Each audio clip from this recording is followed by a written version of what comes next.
It's con weekend in Los Angeles, and I thought this was a great opportunity to take some photos. Hello, white boys.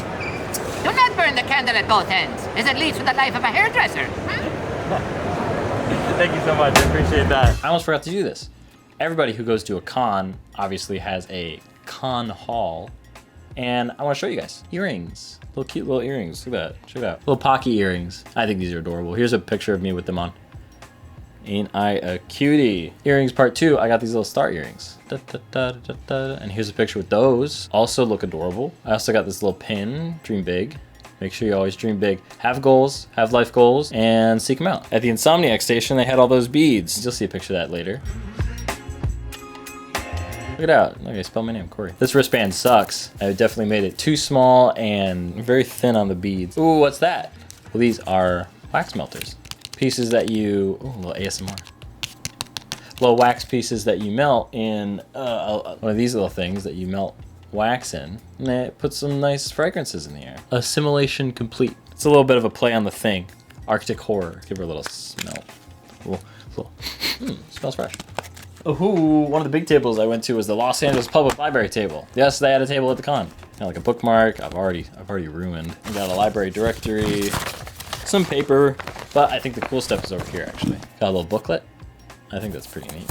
Can keep some ideas and some thoughts in here. I wish it was lined, that'd be nice, but nice little open pages. Color pencils. Ooh. And a little sharpener on the top. I don't think these pencils work very well, but they're cool to have. Everybody likes a little bit of color in their life. Another pin I got, I Heart Los Angeles Public Library. Nice lapel pin. And look at that, a little flash drive. I think it's like a gigabyte. Pretty neat. Pretty cool.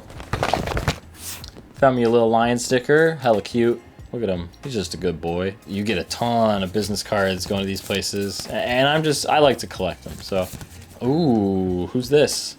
I'll have to insert this later. This is the one of the cosplayers at the con. They had a pretty sick looking Master Chief costume, that's for sure. And the big one, the big cool one I'm very proud of. The big cool one. Oh, little ocarina, look at it. Pretty cool. And it sounds like this.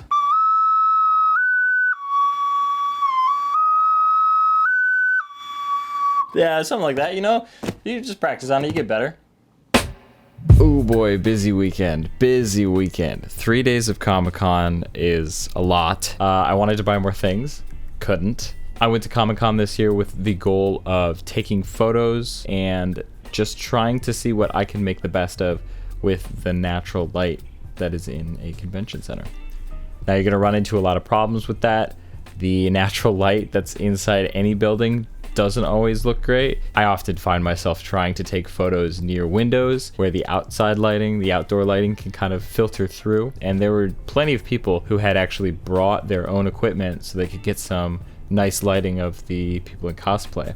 I was trying to go without bringing anything, go for like more of a minimalist look, trying to see if I could make the most out of the kind of minimal run and gun of just me and my camera, except for one photo. I did try to take a product photo at a maid cafe. It looks bad. It's very flat lighting, and the light from my phone, you can see on the straw a little bit. You can see some of the light. For the most part, it needed a much more powerful light, and it doesn't look as best as I can make it. The first things I started to take photos of were people in costume. You go to a convention, so many people in cosplay, and they spend months building these costumes, so you can often find a lot of people very eager to get photos. What was hard about them was the composition.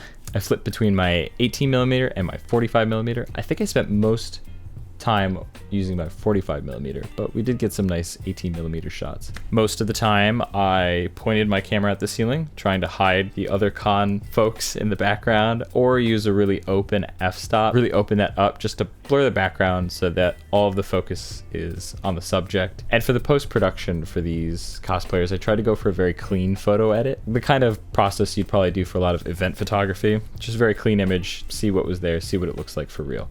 That does change eventually, but we'll get to that. Moving outside, I did get a few cool photos around the food trucks. For the most part, people were busy eating. Didn't want to interrupt them too much, but I did get one or two pretty neat looking I would almost say they almost look like set photos, behind the scenes. And you don't always have to get photos of just people. Some of the things that were there at the con are pretty neat to take pictures of themselves. I have no idea what this brand is or what they do, but it was a really cool scene. And I think we're seeing symmetry again, which is can't be helped sometimes. It's a very clean image too. Very simple colors, just pink, this creamy color, and the black behind. It just made for a very simple look, and honestly, it's pretty intimidating and kind of funny at the same time. You can see here with some of the other photos where there's things going on in the background, it can kind of take away from the subject, but the wide angle does help with focusing on the subject. All these stuff. Great costumes. Oh my gosh. So many great costumes this year. And LA Comic Con is a pretty big convention, so there's a lot of people with a lot of good dedication. Some people, fly into these places specifically just to like show off their costume. After getting a sufficient number of photos of cosplayers, I started trying to focus more on the architecture of the building. There's a lot of dim lighting inside, even on the floor, even on the big convention floor where they have all the bright lights at the ceiling. You're not going to get a lot of well-lit scenes, so doing something that's more traditional with photography might be a little hard to do. So after getting some photos of the architecture, I noticed, for me at least, my photography was looking a bit meh, and what I was getting was kind of dim, very simple. I maybe got one or two really nice photos of the structure of the interiors, but I wasn't feeling very confident in those photos, so I decided to kind of stop with the architecture photography for a little bit and just check them out in the edit when I got home. And it was here where I started to really play around with some of the processing and the colors. I really went ham with it. I saw these acrylic prints at the convention where they really bumped blues and pinks, and it almost looked like a painting, but it was photography. I wanted to emulate that, and I think it turned out really interesting.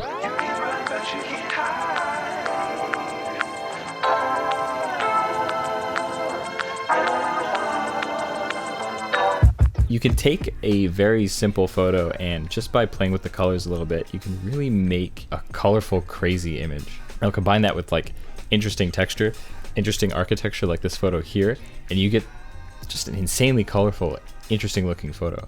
In my opinion, it made the meh ones a little bit better, but it made the good photos much better. Which proves it's not really a treat to make every photo great. You already need a good photo. I only think I came out with one or two like amazing photos from like having fun with these colors. There's always stuff to tweak and adjust and experiment on. It's incredible how the same photo can change so dramatically.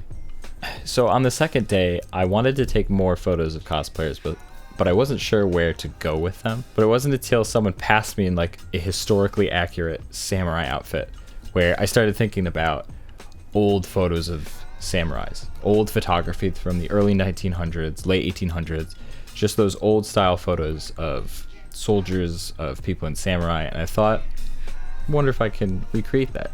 And to do that, I knew I had to have my aperture all the way open. I had to have them kind of separated from the background a little bit, and I needed the photo to look a little grainy, a little old, and well lit, of course. So I took most of these photos out near windows, and I was really impressed by what the outcome of these photos were. The initial photo would be in color, and I had done a bunch of tweaks to it in post. I added a lot of film grain, I vignetted the edges with a white vignette, and I also added some of that like sepia tone, some of that sepia color to it. For the most part, I just added some color and a little bit of grain, but I like the look of these. I like the look of these a lot. And it's just a fun take on what a con photo can look like. I started doing this very clear photography, not a lot of changes to the color or anything, and didn't feel like I was getting anywhere with that. So I decided to do a little experiment and try to take these photos with kind of a blank, bland background, something that doesn't suggest we're at a convention, and do some post-processing to those. Some of the photos I previously took, I tried to do the same process. Doesn't look great because there's a whole convention happening behind them. But these ones, I think, ended up looking really nice, and they look like old photos from early 1900s.